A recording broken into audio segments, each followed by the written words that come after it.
မင်္ဂလာပါဒီနေ့ကတော့ကျွန်မနှာခေါင်း surgery သွားလုပ်တာပါရှင်ဒါကတော့ကျွန်မ consult ယူပါတယ်အရေးပေါ်မှာကျွန်မ consult လက်မှတ်ထိုးပါတယ်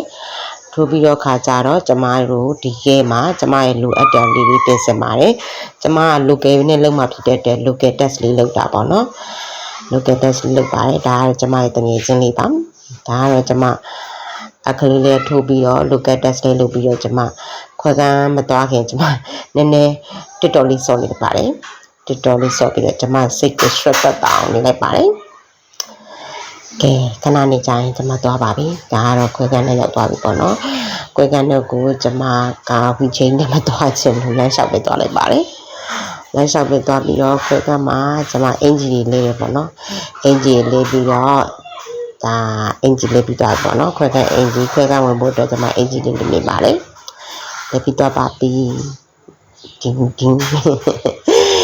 ကန်းနဲ့ဝင်ရတော့ပါမယ်ကဲခွဲကန်းနဲ့ဝင်ပါပြီးစောင့်ကြည့်ကြအောင်နော်ဒါကတော့ကျွန်မကိုခွဲကန်းနဲ့သူတို့ stretcher နဲ့ခေါ်သွားပေါ့နော်ခွဲကန်းနဲ့ဝင်သွားပါပြီ